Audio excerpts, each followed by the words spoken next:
A couple of weeks ago, two groups of Sims 4 players were forced to migrate to something called the Sims 4 Legacy Edition, not the Legacy Challenge. In this video, we dive into what the Sims 4 Legacy Edition is, what it means going forward, whether you need it or not, and how to get it if you do. Coming up. Hi, I'm Ouiza and welcome back to OuiSims, an online community where I help you explore simulation games like the Sims series in a fun, interactive, and also educational kind of way. If you're new here and like this kind of content, be sure to subscribe. And if you like this video, please hit the thumbs up button. I really appreciate it. So first off, what is the Sims 4 Legacy Edition? It's essentially a version of the Sims 4 for players who are using a 32-bit Windows operating system, irrespective of whether it's Windows 7, 8, 8.1 or 10, as well as non-metal Mac operating systems, i.e. all the operating systems up until El Capitan. It marks the end of the support for these computers and by extension their hardware. I'm using the info from the official EA forums as well as through my own research to compile this video, and I hope that you find it super helpful. So first off, why is EA doing this? There are two reasons for this. One is an official reason and the other is a deduction that I've made of my own. Completely theory. No guarantees that that's actually what happened. So confirmed is that Apple has announced that they're going to be moving to a new technology known as Metal and will no longer be supporting pre-Metal operating systems. As you can see here, I've popped up on the screen, all of the pre-Metal operating systems are the ones that are not highlighted, and those that are Metal are the ones that are highlighted. This is from the official Apple support page. As a result of this drop in support, the Sims team has had to migrate their own support for these operating systems as well. Just as like a theorizing, I imagine that it's quite difficult to provide support to a group of players when the operating system itself isn't even providing support to that group of players. And updates and glitches and things that are pretty deeply integrated into the operating system, if they're not going to be fixed, it's going to be very difficult for the Sims team to continue to fix those things. And this leads me into the rest of my theory as to why Windows players are being affected now. The way I see it is that EA has taken this opportunity to drop support for 32-bit because if all the Mac players are going to be receiving a uniform experience in terms of a technology that is newer, more robust, and going to allow a more comprehensive use of hardware and technology, it seemed as though it would only be fair to ensure that the Windows players are all uniformly getting that same experience. Now, that is not something that I've seen or quoted or whatever, that is just something that I've thought of, is that they're taking this opportunity to level the playing field between both operating system groups. So yes, if you do have a 32-bit Windows operating system, it's not because Microsoft is dropping support, like Apple is dropping support for the non-metal operating systems. It's coming directly from EA, and that's true fact.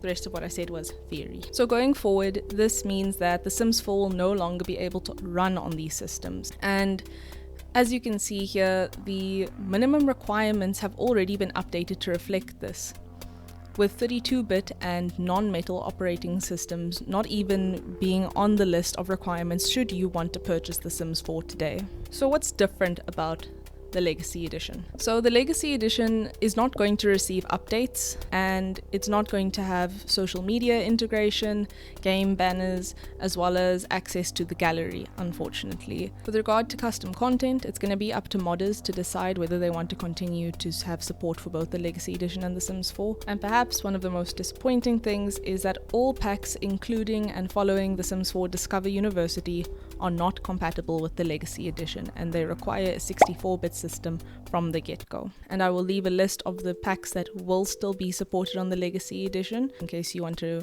see which ones you still have or have access to and want to be able to add to your game. So you can just pause the screen here for a couple of seconds to see which of them apply to you if you want. So how do you know if this applies to you? Well, the first way is that there will be a notification that pops up on your game when you attempt to open The Sims 4 saying that you need to download the Legacy Edition. The next thing you can do is to check what operating system you are running and to compare those with the minimum requirements. So I've gotten this information from the Microsoft and Apple support pages, and if you would like to see it for yourself, I'll leave links to them below. So in order to see which version of macOS you have installed, click the Apple menu icon at the top left corner of your screen and select About This Mac. The name and version of your Mac's operating system appears in the Overview tab in the About This Mac window. For Windows 10 users, I do have a Windows 10 computer myself, so you can see here as I'm going through it, if you want to do it with me, how to check your operating system on your own. You first select the Start button, go to your settings, go to System and About, and under Device Specifications, you'll then go to System Type.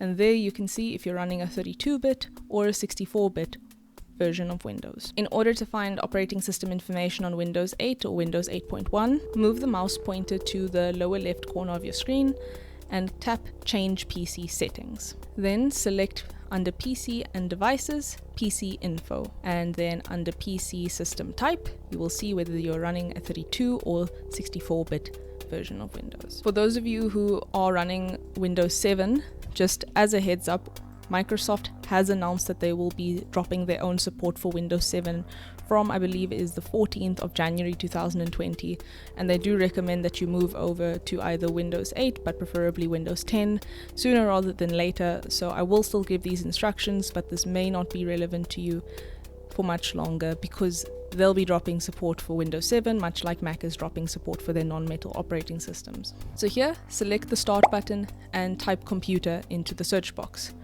Right-click on the computer and then select Properties. Under Windows Edition, you'll see the version and edition of Windows that your device is running. So if this does apply to you as a simmer and you want to continue playing The Sims 4 and all of your packs, you need to either upgrade your PC or Mac to one of the compatible systems, so either a 64-bit or a Metal Mac operating system, which isn't practical for everyone, or to migrate to the legacy version of the game. If you would like a video on how to select the parts for building a PC for The Sims 4 and things of the like, let me know in the comments. I have a keen interest in PC building and would be happy to compile a guide that would help you build a computer that's going to last you with The Sims 4 for many years to come.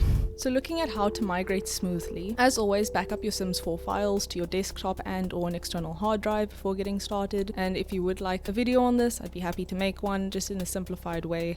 I can also make a more comprehensive version depending on what you would like, so just let me know in the comments whether you'd be interested in a video like this too. The Sims 4 Legacy Edition is free, but it's not an automatic update. It won't be installed like a patch would be installed on automatic update. You need to physically press install on it. So irrespective of whether you're on a PC or a Mac, not automatic, need to actively go through the process. So you need to head over here in Origin to the Extra Content tab of The Sims 4. Scroll to nearby the bottom of this list where you will find The Sims 4 Legacy Edition. Add it to your library and then go through the download and install screens. As a bit of reassurance, your save files will continue to work with The Sims 4 Legacy Edition and will automatically transfer over when you first launch The Sims 4 Legacy Edition. If you are in a position to get a 64-bit or metal system, then it is simple for you to transfer your saves from The Sims 4 Legacy Edition to The Sims 4 Standard at any time, and you can copy your saves by copying from each of these directories to the other, and I'll have it up on the screen. So from Documents, Electronic Arts, The Sims 4 Legacy Edition /saves into Documents, Electronic Arts, and The Sims 4 folder. Today's question of the day is, have you had to move over to The Sims 4 Legacy Edition? If so, how has the process been for you? Has it been smooth or has it been a bit rocky? Let me know, I'm interested to hear. And remember, if you are having serious technical difficulties, to reach out on the official EA forums where the qualified, relevant people in the Sims team will be able to help you out. And I will leave a link to that as well in the description below. So in a nutshell, that is what The Sims 4 Legacy Edition is. I hope you found this video helpful. If you have, please let me know by leaving a thumbs up. If you haven't subscribed yet, please remember to do so. Thank you once again, and I look forward to seeing you in the next video. Sul.